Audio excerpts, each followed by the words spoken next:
Only 7 people were in that room. 7 people who, for the rest of their lives, would lower their voices whenever someone brought up Bruce Lee's name, not out of fear, but out of something deeper, reverence. The kind that doesn't come from reading about something, the kind that burns itself into your memory because you were there. No camera captured it, no reporter wrote about it. The man who started it never spoke publicly about what happened to him that afternoon in Los Angeles, 1967. And Bruce Lee? He walked out, straightened his collar, and asked if anyone wanted tea. That's where we begin. The opponent. His name was Victor Resnick, not a name you'll find in martial arts history books, not a name carved in any Hall of Fame, but in the private circles of Los Angeles' underground fighting scene in the late 1960s, that name meant something. Victor was a Soviet-trained wrestler, former military, 6 feet 3 inches tall and built like a man who had been carved out of a mountain and taught to be angry about it. His shoulders filled door frames, his hands were the size of dinner plates. When he walked into a room, the room reorganized itself around him. He had heard of Bruce Lee. Everyone had by then. The Green Hornet had aired, the martial arts schools were multiplying, Bruce's name was moving through Hollywood circles like smoke through a keyhole, everywhere, impossible to grab, impossible to ignore. Victor wasn't impressed. A movie man, he told the people who arranged the meeting. Small, Chinese, he does tricks for cameras.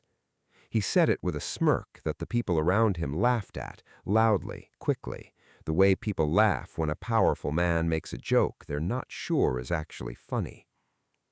The meeting had been arranged by a film producer named Gerald Harmon, a man with money, connections, and a weakness for watching extraordinary things happen in private rooms. He had seen Bruce train, he had seen Victor fight, and somewhere in the part of his brain that thrived on spectacle, he had put those 2 facts together and pulled a string. It wasn't supposed to be a fight. That's what everyone told themselves afterwards when they needed to feel better about what they'd set in motion. It was supposed to be a demonstration, a comparison, 2 different worlds of physical mastery sharing a space, civilized, professional. Victor had other ideas. The demonstration took place in the converted garage behind Gerald Harmon's Bel Air estate. It had been cleared out for the occasion, expensive cars moved, equipment pushed to the walls, a wide square of open floor left in the center. The walls were lined with mirrors on one side, their concrete on the other.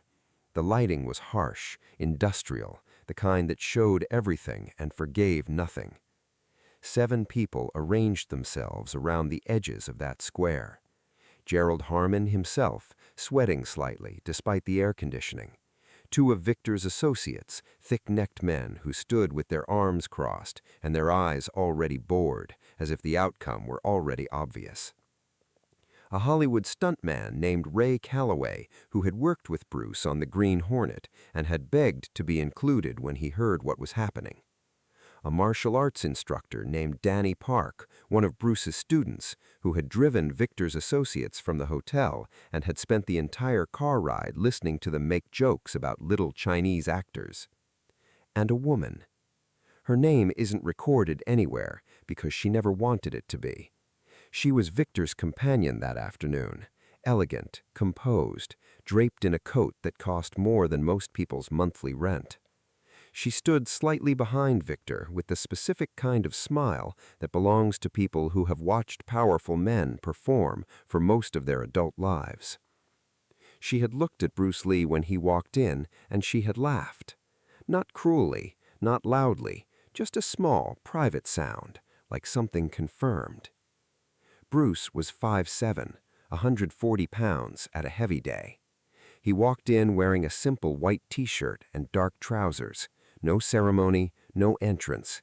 He came through the side door, nodded at Gerald, and asked if anyone wanted tea. His voice was quiet, completely level.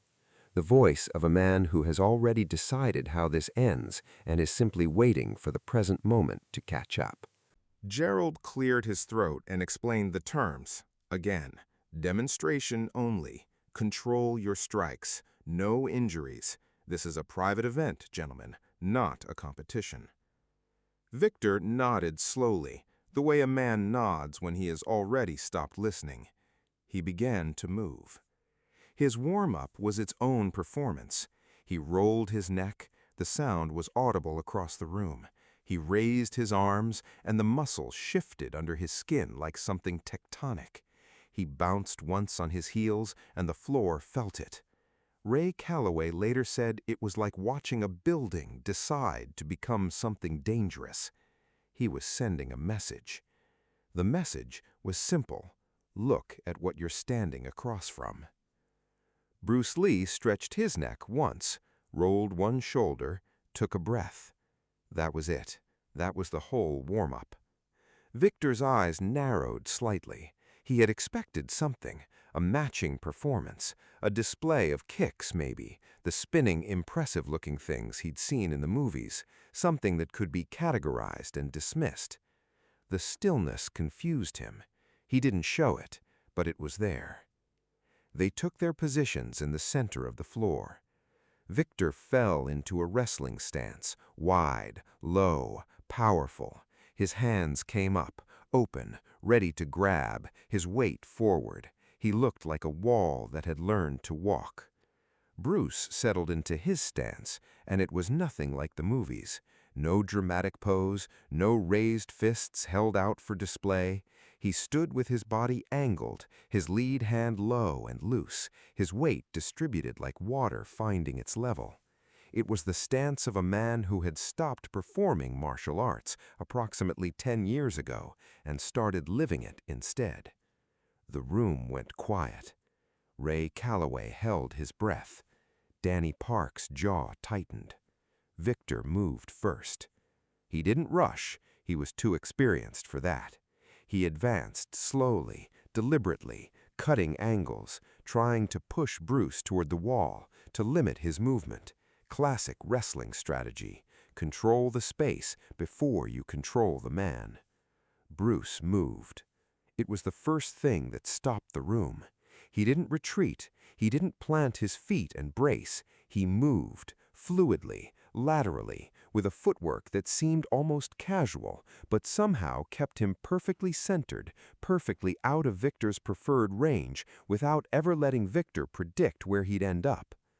Victor grabbed. His hands closed on nothing. Bruce had already relocated. Victor's associates exchanged a glance. The woman's smile had changed, just slightly, just at the corners. Victor reset. His eyes sharpened. This was no longer a demonstration in his mind. It had become something that required actual attention. He had grappled with fast men before. He knew how to slow them down.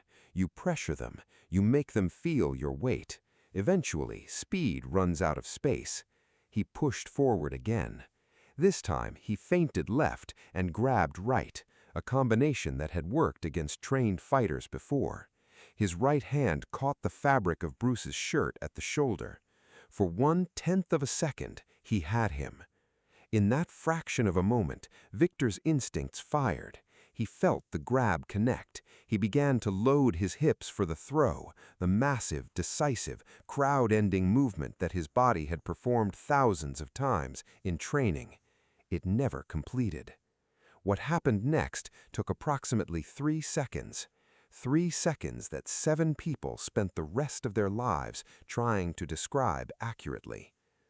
Bruce didn't pull away. That was the thing no one expected. He moved into Victor, inside the grab, inside the grapple, inside the space where a big man's power lives. His left hand found Victor's elbow joint with surgical precision and applied pressure, not brute force, but directional force, the kind that uses a joint's own mechanics against it, that makes size irrelevant because bone doesn't negotiate with muscle. Victor's throw died before it was born. His balance shifted forward, just 2 inches, barely visible, but 2 inches was all it took. Bruce's right hand had already moved. Not a punch, not a strike in any movie sense of the word, a compressed, explosive, short-range hit that traveled maybe 8 inches from beginning to end. 8 inches. The force of it went through Victor's solar plexus like a current. The sound it made was nothing. That was the part Ray Calloway could never stop thinking about. No crack, no thud, just a kind of compressed impact, like a door closing in a vacuum. Victor Resnick, 6'3", military-trained, undefeated in private circles for 3 years, folded. Not dramatically, not cinematic, he simply bent forward at the waist the way a tree bends in wind, inevitably, structurally, with a kind of terrible dignity. His knees found the floor. He stayed there for a moment, trying to breathe. The room was absolutely silent. 3 seconds. That was how long the entire sequence had taken, from the moment Bruce moved in instead of away, to the moment Victor's knees hit the floor. Nobody moved. Not Gerald Harmon, who had organized this entire afternoon and was now standing very still with his hands in his pockets, staring at the floor like a man recalculating everything he thought he understood about physics. Not Ray Calloway, who had worked with Bruce for months, who had watched him train in closed gyms at 6 in the morning, who had seen things that made other stuntmen go quiet, and who was still not prepared for this. Not Danny Park, who had driven Victor's associates across town listening to their jokes, and who now stood with his arms at his sides and his face completely neutral, because he had learned long ago that the correct response to witnessing something sacred was silence. Not Victor's 2 associates, whose crossed arms had quietly uncrossed somewhere in those 3 seconds and hadn't found their way back yet. And not the woman. She was no longer smiling. Not because she was frightened, not because she was angry. The expression on her face was something more complicated than either of those things. The specific expression of someone who has spent a long time being certain about how the world is organized and has just watched that certainty come apart at the seams without warning. Victor was still on his knees. He was breathing, that was the first thing. Slow, deliberate breaths, the way a trained fighter breathes through impact. His hands were flat on the concrete floor, not because he'd been knocked down, but because his body made an executive decision to put them there, a stabilizing reflex, muscle memory from years of grappling. When the ground becomes available, use it. He was not unconscious. He was not broken. He was simply reorganizing. Bruce Lee stood 2 feet away from him. He had not assumed a victory pose. He had not stepped back and raised his hands. He was standing almost exactly as he had been standing before any of it happened. Weight balanced, hands loose, expression the same unreadable calm.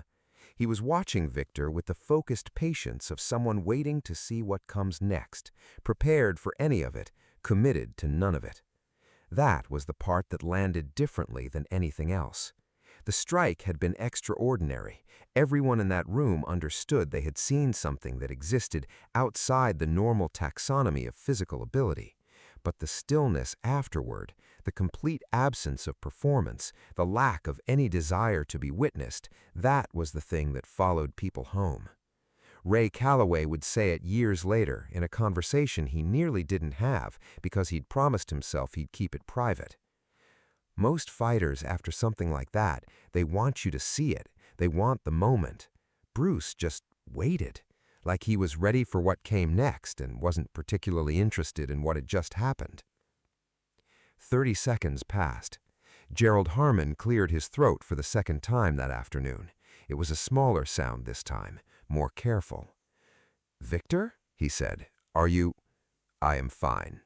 The voice came from the floor, flat, controlled. Not angry, Victor was too experienced for performative anger, but compressed. The voice of a man who has placed something very heavy inside a very small container and closed the lid. He rose slowly, not the way a defeated man rises, not crumbling, not avoiding eyes. He came up deliberately, the way he had been trained to, taking his time, getting his feet under him, standing to his full height. He looked at Bruce Lee. And this is the part of the story that surprises people when they hear it, because what happened next was not what you'd expect from a man of Victor's reputation, Victor's ego, Victor's history of never losing in private rooms. He nodded. A single, slow nod, the kind that cost something. Bruce returned it.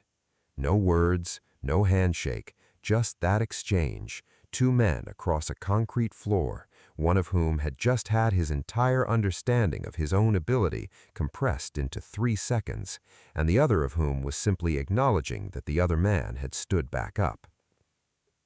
Victor turned, said something in Russian to his associates, short, quiet, not translated for the room, and walked toward the side door. He paused at the threshold. Without turning around, he said, "Your hand, it traveled, what, 20 centimeters?" "About that," Bruce said. Another pause. "I have never—" He didn't finish the sentence. He walked out. His associates followed.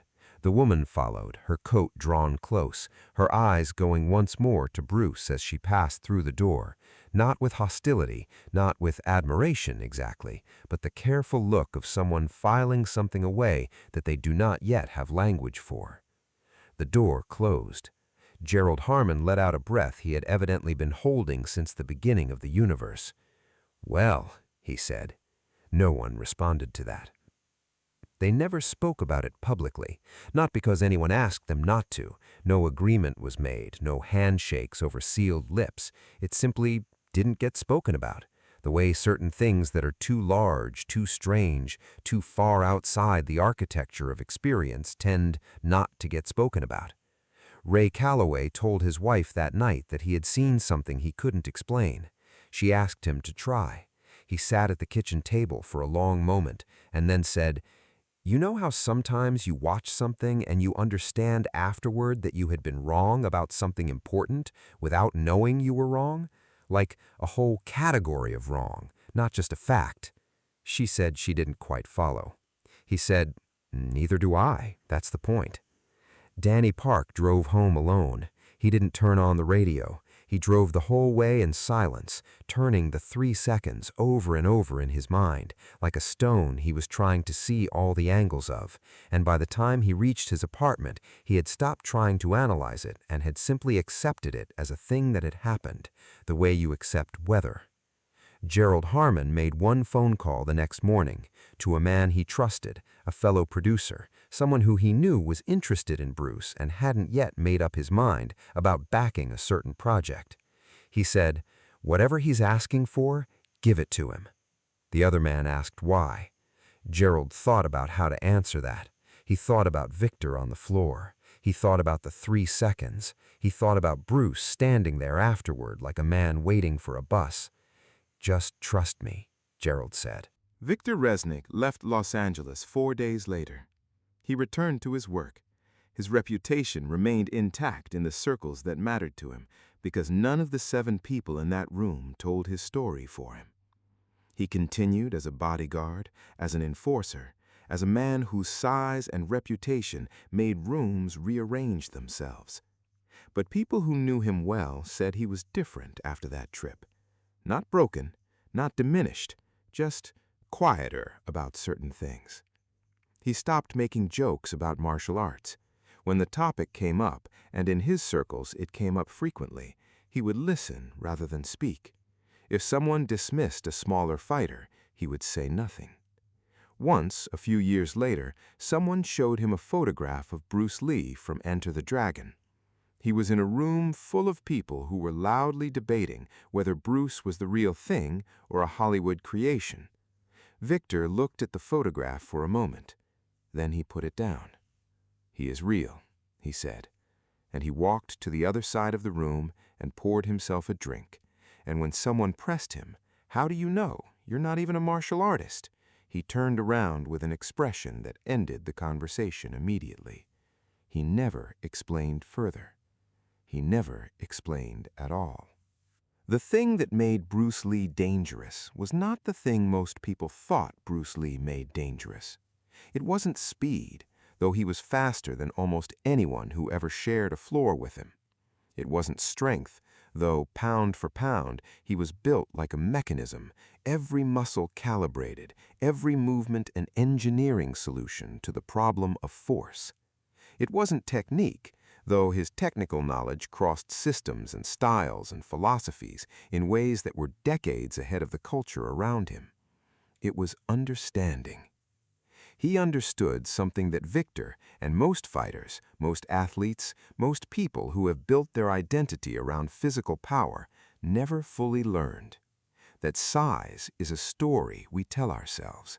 That the biggest man in the room is only the biggest man in the room until the room changes, until the geometry shifts, until someone removes the variables that make size matter: distance, positioning, leverage, timing, and suddenly you're not dealing with a big man anymore.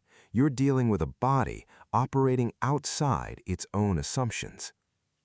Bruce had spent years building a system, what he called Jeet Kune Do, the way of the intercepting fist, that was specifically designed to dismantle assumptions, to find the gap between what an opponent believed about their own power and what was actually, mechanically, physically true.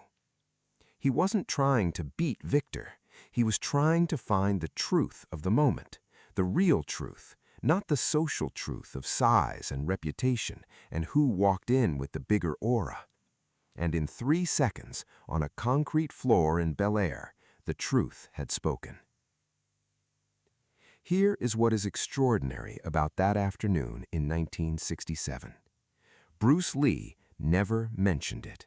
Not in interviews, not to students, not in the notebooks he filled obsessively with philosophy and training theory and observations on the nature of combat. If it was written down anywhere, it hasn't surfaced.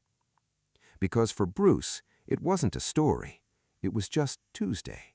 It was just another moment in a life full of moments where the truth of what he had built and studied and bled for had been tested against the weight of the world's assumptions and had been found sufficient. He didn't need Victor's acknowledgement. He didn't need Gerald's subsequent phone call, or Ray Calloway's reverence, or Danny Park's silent drive home. He had already known. That is perhaps the most extraordinary thing about him. Not the speed, not the 1-inch punch that turned Victor's knees into punctuation, but the certainty, the deep, unperformable knowledge of his own capability that had nothing to do with ego and everything to do with work. He had earned that certainty in gyms at hours that most people use for sleeping. He had built it through years of questioning every tradition, breaking every inherited assumption about what a body could do, how fast a strike could travel, how little space a technique actually needed to destroy the premise of a much larger man's confidence. That certainty was not arrogance. Arrogance needs an audience. Bruce Lee's certainty was private, functional. It was the certainty of a craftsman who knows what his work can do because he has tested it, refined it, tested it again, destroyed the parts that didn't hold, and built better parts in their place. Victor Resnick walked into that garage believing that size was the final word on the subject of physical power. Bruce Lee had already written the rebuttal. He just waited for the right moment. They laughed at his size for years. Every room, every introduction, every meeting with someone who had built their physical identity on bulk and weight and the social gravity of being the largest body present. They looked at the 140-pound man with the quiet eyes and the easy smile, and they made their calculations quickly and confidently, and wrong. And Bruce Lee never argued, never puffed himself up, never performed his credentials for skeptical rooms. He simply waited for the conversation to move from words to reality, and when it did, he was already there, already positioned, already 3 seconds ahead of the question. He left behind a philosophy, a method, a way of thinking about combat, about the body, about the relationship between size and ability that changed martial arts permanently and irrevocably. that cracked the old hierarchies open and showed what was inside them. Empty assumptions, social agreements masquerading as physical law, stories that big men told themselves and smaller men accepted because the world had always arranged itself that way, and arrangement, over time, starts to look like truth.